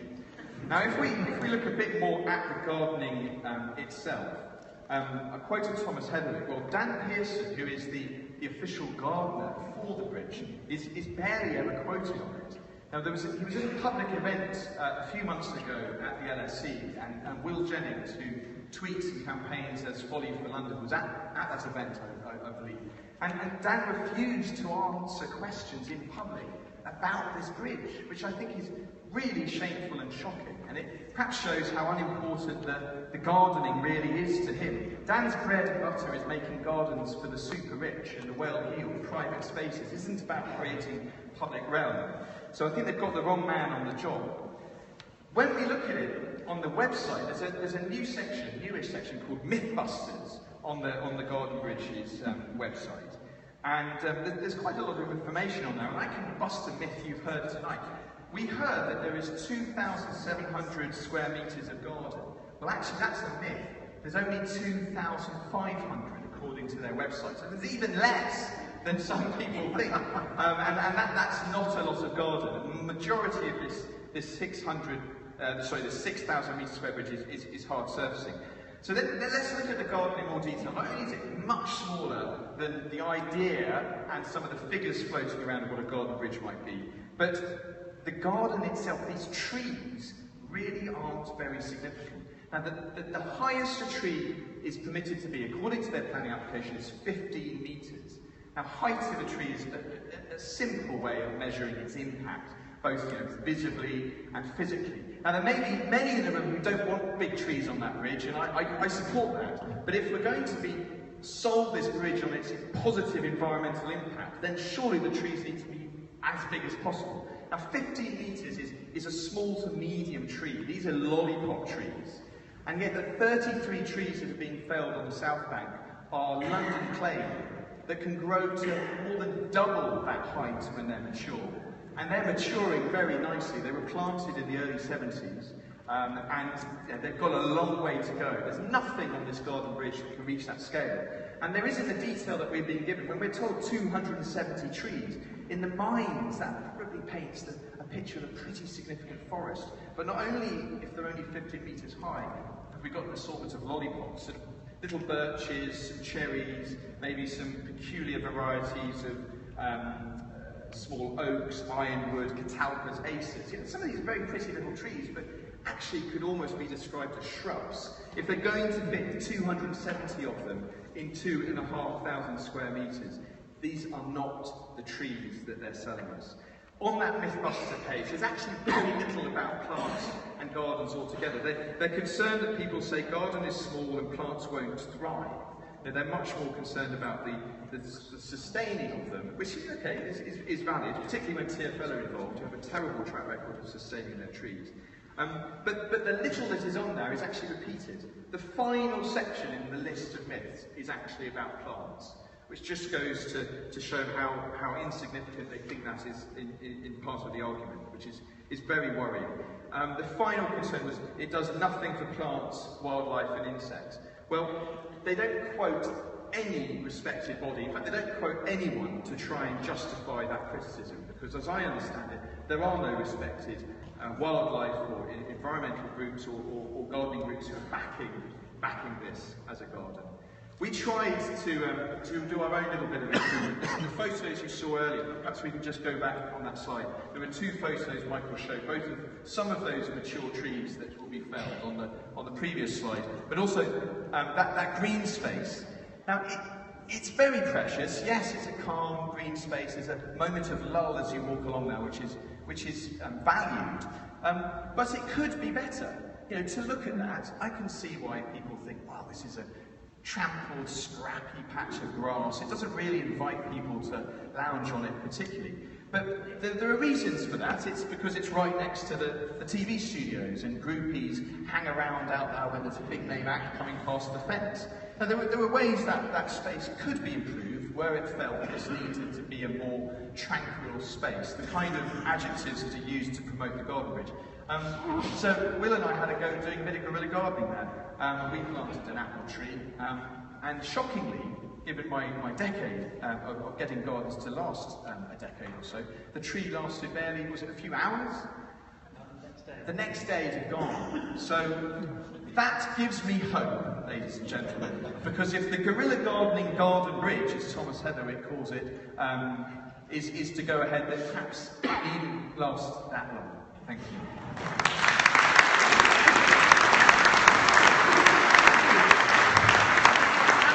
It might be helpful at this time to have Terry Patterson, who's from the London Cycling Campaign, to say a few words about cycling. And if you could be just as brief as the last one. Great. I will be. Thank you very much for inviting me. I'm Terry Patterson. I'm trustee for the London Cycling Campaign. We have 12,000 members and 40,000 supporters, but I'm also here to speak of the many more people who would cycle if they could, if they felt it was safe enough in London to cycle, particularly the disabled, older people, women and children. Currently we have 3% share of traffic in London, cyclists do. In Amsterdam, there are 36%. It's a huge difference, and it's important in the context of this argument. Our opposition to the Garden Bridge proposal comes down to one simple statement: there is no provision for cycling, which is odd. There are 2 pedestrian bridges already which do not allow cycling, and the anticipated share of cycling in central London in the next 5 years is that we will overtake cars. So it is astonishing in this context that a transport system is being proposed which doesn't take into account the needs of cyclists, and I appreciate that this point has been made.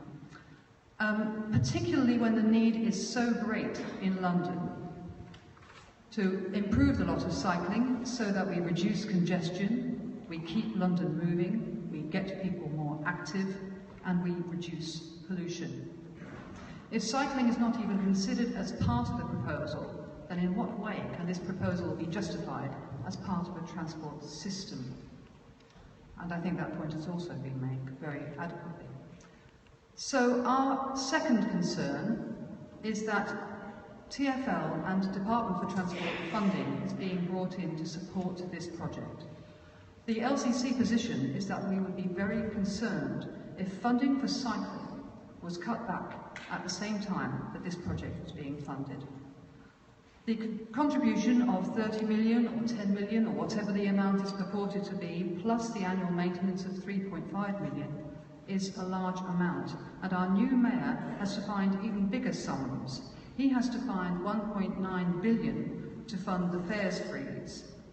When I attended the mayoral hustings a week before the election, he said that he would find these savings by looking at Transport for London efficiencies. And to my mind, the scrapping of this bridge should be the first on his agenda.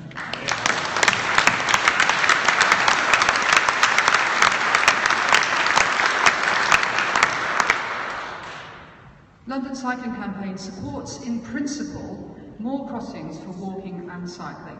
There's no question of that. But we have real concerns about whether this bridge is the best way to achieve this at this particular location. I cannot see how we can justify spending transport infrastructure budget on something that is not a transport infrastructure project. And I am concerned about the ethics of funding a private park with transport budget. I'm also concerned that as a Londoner, that even the needs of pedestrians are not being met.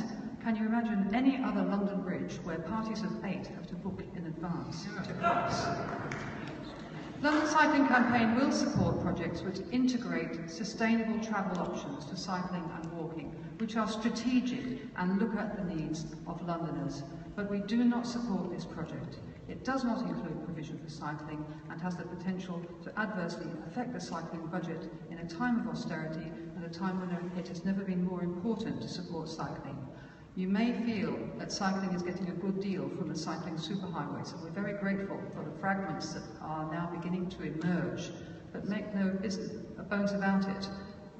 It is 0.22% of London's roads, and we are needing to take much more time and space to look at the needs of cycling in London. Thank you very much. Thanks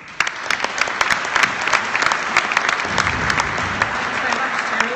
And we might as well have the last of our presenters or people who want to say something. Terry, before you do, we actually have found someone cycling on the South Bank on the last day of his office. Is the sound? Right, let's watch this. Not hearing the sound on it. Not hearing sound.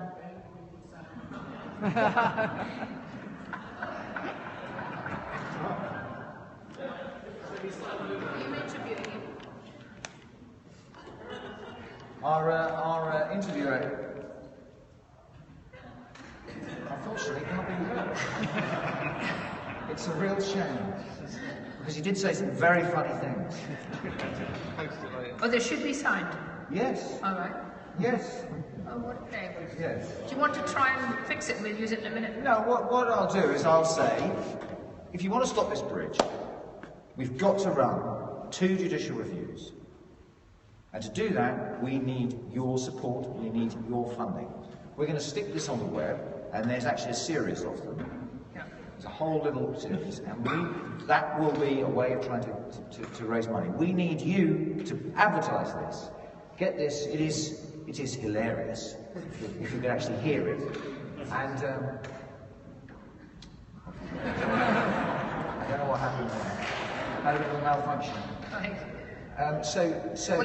We will use it as a tool to try and raise money. But that is crucial for this evening. This evening is nothing if we just talk about how much we hate the Garden Bridge. We want to have the last presentation before we do our sort of final thing. So could I ask Phil Parson from the Ramblers Association about the Garden Bridge and how it will impact on walking? Do you want to come up and sit here and do it there? Walking, cycling? Thanks. Good evening. My name is Phil Marston. I'm chair of the Inner London area of the Ramblers, which is our new branding, and I got it wrong last year and it's been propagated everywhere. Ramblers. There are 4,500 of us in London, in Inner London, 12,000 in wider London, and we are against the Garden Bridge largely because of its impact on the existing path network, in particular the Thames Path, but also because we regard it as a missed opportunity. The Thames Path is a national trail. It runs 170 miles from the heart of Oxfordshire, down along the river, as you'd expect, through some beautiful countryside, and it gets to London, and the Lonely Planet Guide reckons it's the 3rd best urban walk in the world. It's a fantastic jewel. Just imagine you've got onto the Thames Path on the South Bank at Vauxhall Bridge, you walk along, you go past the hospital, you can see the House of Commons or House of Parliament on the other side of the river, it's lovely. You get under Westminster Bridge, it's a wall of brockles. Tourists everywhere, dozens and dozens of them, hundreds, thousands. And you get through that, and you come under Waterloo Bridge, and I guess most people here have done this. You come under Waterloo Bridge and you can see the beautiful expanse of the city in front of you. You can see St Paul's Cathedral, Wren's masterpiece. You can see the clusters of larger buildings that have come up around since the Second World War. You can see older buildings on the riverfront, and it's a fantastic view. Looking forward, if this bridge gets built, what you'll see is the underside of another bridge. You won't see that view. You might see the underside of some trees if the trees grow.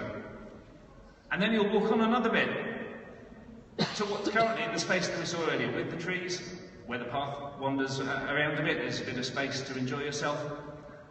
But that won't be there. There'll be another brockle duct, another area full of tourists. It'll be just like outside County Hall again. And they'll have achieved that by enclosing our public space, by something that's currently open space for us to enjoy in an area with very little public space.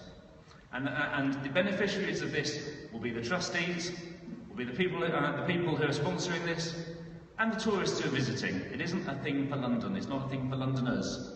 And as been mentioned earlier, the tourists that it will attract will just be brought to another area which has already got a lot of tourists in.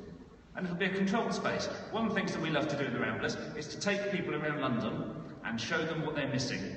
And we stop and we talk about things. And we point out historic buildings, we talk about the history of the city, we talk about the history of spaces. We won't be able to stop on the bridge, even if we could get on it, which we couldn't because you have to apply in advance. This isn't a bridge. So, we've got a controlled space, and it's costing us money. And this is where we think that this is a missed opportunity. We call on Sadiq Khan to take whatever money can stop being spent on the bridge, stop the bridge, take the money, spend it on something else, something valuable for Londoners. You've probably got to have your own ideas. I would suggest that we should spend it on the rest of the strategic path network. Hundreds of miles of paths in London which spread visitors out, actually provide regeneration in neighbourhoods that aren't often visited. The Rotherhithe and Canary Wharf Bridge for pedestrians and cyclists would open up vast numbers of recreational walks as well as utility walks for people to get to and from work, lightening the load on the Jubilee line. It's a no-brainer. The Peckham Coal Line. You want a London equivalent of the New York High Line? The Peckham Coal Line is it. If you don't know what it is, come and talk to me afterwards or look it up on the internet. It's a fantastic project. And lastly, the National Park City. These are all things that achieve the stated aims of the Garden Bridge far better than the Garden Bridge does. The Ramblers of London oppose the bridge. We call on Sadiq Khan to stop it.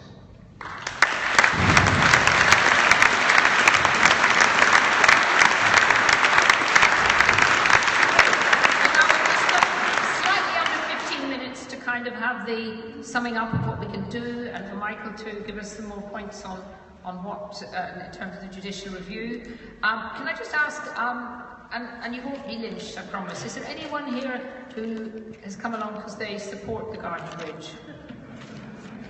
Is there anyone here from the Evening Standard? No.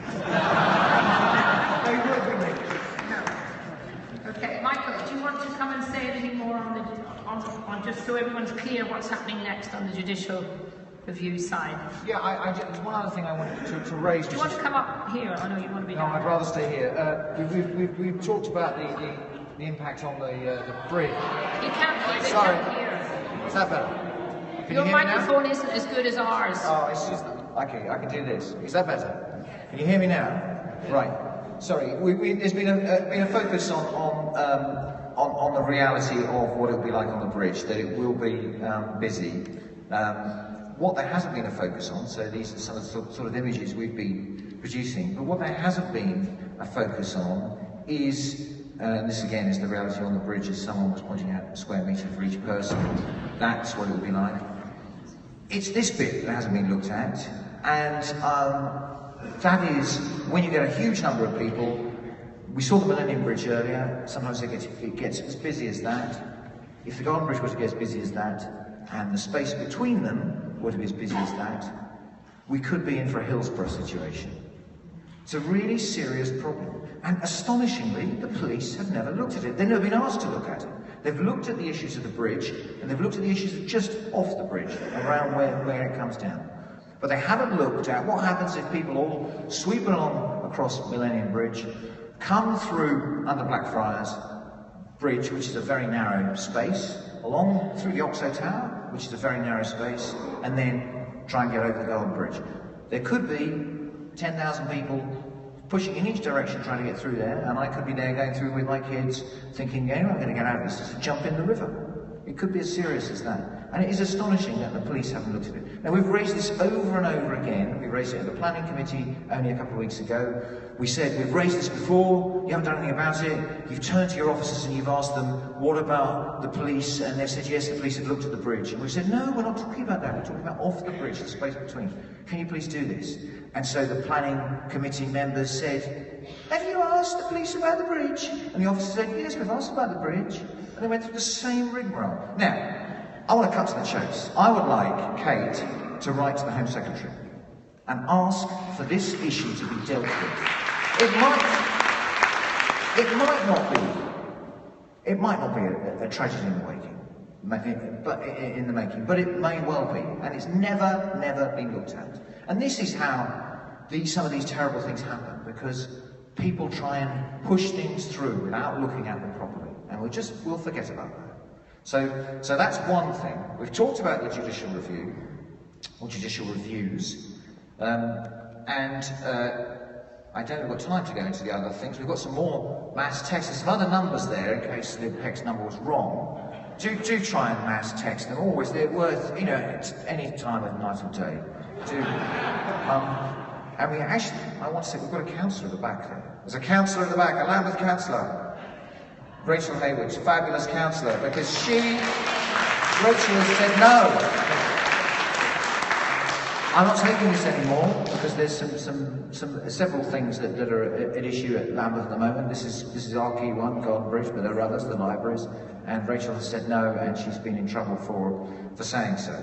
But the other key issue, I'm just trying to run through these, is Sadiq. This is what Sadiq said back in 2015. He said, we were sold a pup. He was absolutely clear on this. He would review the whole thing if he got into power. This is what he said summer 2015. and he got quite strong on it in the early autumn, and then he backed off. And to some extent, I'm not surprised. The Standard contributed to Ken not being re-elected quite clearly.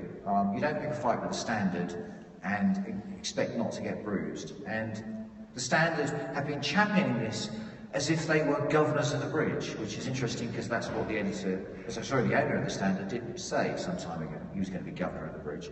So I wasn't surprised that Sadiq sort of took a back step, but as was said by Terry, he has been saying at some meetings he will stop this, but he hasn't been saying it publicly, and he needs a mechanism. Because if he just says, no, that's it, it's all off, that's not a good impression of Sadiq, but if he just said that you could see that would cause trouble. But he's got a mechanism. There is this guarantee that he has to give for the thing to proceed. If he doesn't give it, it cannot proceed. He doesn't need to do anything more than simply not sign a guarantee, not underwrite the cost, not agree to pay £3.5 million every year for the next 125 years, which is about £150 million if you capitalise it. He could just simply not do that. And it's really important that Tom and everybody at the GLA tell him that, reiterate that. And he's got a very clear method to do that, which is to say, I've got to investigate this procurement. I've got to stop everything. I'm not going to sign anything. I want to investigate this properly. I want to get to the bottom of it. And I want to understand why this thing is 7 times more expensive than the Millennium Bridge, much more expensive than any possible garden could be, etc., etc. The pressure and the buck stops with Sadiq. When we went to the barristers 18 months ago to start the process of the first judicial review, they were clear with us. They said we could win in the courts. We might not. Actually, only 1% of judicial reviews are successful. But we might, because they do seem to have made a mistake. And you can win in the courts, but the decision maker can retake the decision. And you can win and win again. But ultimately, unless they start raving bonkers, they can get away with whatever it is that they want, if they really want it, because that's what they were elected to do, to take decisions. Sadiq's got a new mandate. It's up to him. If he says, I want this bridge, we can't stop it. And if he says, there's big questions about this bridge, and I need to stop and look at this and ask the big questions, he can stop it, because that process will stop it. They haven't got the funding, they still haven't got the funding. The funders do not want to come to this busted process and this busted bridge. And they won't get it if he's quite clear he's going to properly investigate, and he's not going to sign any guarantees, and they can't possibly get on site for another year, possibly another 2 years. The whole thing floats away. And that's the story of a lot of these big sorts of fights. They're a long game. That is the long game. So I really ask all of you, because you're all people who Sadiq represents, you've got to put pressure on Sadiq in whatever way you can, through your writing to him, emailing him. If I had his phone number, I would have put it up there and we could have texted him. And we've tried really hard, actually. We managed to meet all of the candidates for the election, except for Sadiq. We met his team, but we never managed to meet him. I met him twice, actually. He slided past me after shaking my hand. I hadn't seen him move so fast. And I understand all that, but now we've got to do some tough talking. We've really got to get in there and say, this has got to stop. So please do what you can to help us support the judicial review, and that means money. Write to your Member of Parliament. Let's talk about the National Audit Office. They have got a big role to play here, and that's down to Members of Parliament, if you're not from Vauxhall, and try and get this issue dealt with by the National Audit Office. And write to your GLA member and write to Sadiq himself. Tweet him, call him, find him, go to a meeting, and ask your GLA representatives to put all the pressure they can on him to make sure this happens. Thank you.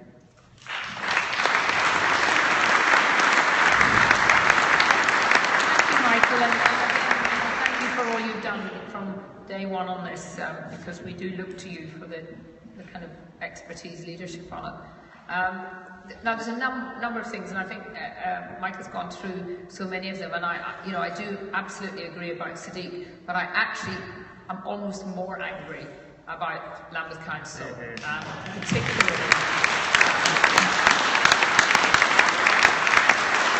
I think particularly really, because for years we've always felt that this part of Lambeth has been kind of ignored and sidelined by the borough, and that was meant to be changing, and we thought it had changed a little bit over the last time, the last council. But the three councillors here have been consistently, particularly Kevin and Jenny, have been really, really strong on this, and they are just being treated as if they're some kind of pariah out on the wing, and we can't allow that to happen. So all the pressure that goes on Sadiq, we need to also put pressure on Lambeth, and you need to be continually doing what Michael has said, because they could stop it too. So there's a number of areas that can stop it. Coin Street can stop it, Lambeth can stop it, the Mayor can stop it. And the only way this will get stopped is if we are all united, and it's good to hear from Tom too that there's a Conservative on the GLA, who's Andrew Boff, who's also against this. It's not just a group of sort of fanaticals that some people would say living along the river who don't want to see their area disturbed. This is something that matters to London and Londoners as a whole. So do what you can. Michael will keep us all involved, and I will do what I can. I'll certainly write to the Home Secretary. I was shocked when I went to the last Lambeth Planning Committee, how little attention they paid even to they got on the terrorism risks of the bridge, which was mentioned earlier. There was hardly anything, wasn't there? They brought in somebody who used to, I think, work for Lambeth, who is now a terrorist expert, and he said something very kind of trivial that it wasn't an issue. So I do think there are a lot of things here that could come home to roost in terms of bad things that could go wrong. We mustn't let that happen, because I think, united with all the lobbying that we can do, we can win this, and we can make sure that this Garden Bridge goes away and goes somewhere else if they want it. If Joanna Lumley really wants it, let her take it off to another part of London, and let her raise the private sector money that the London Eye did, all from private sector money, and is the real tourist attraction in this area, in my view. So let's go forward from here tonight. Can I thank all can we thank all the participants, because it's been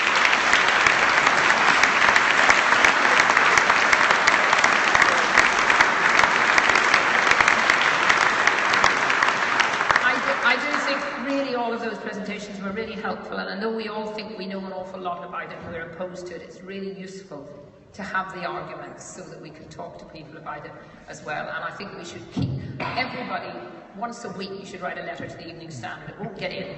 Some of it will, but really take it up with the Standard, because I think they've been behaving pretty shockingly on this issue. So thank you all again for coming, and hopefully the next time we all meet together like this, it might be because we're ready to celebrate a victory. Thank you.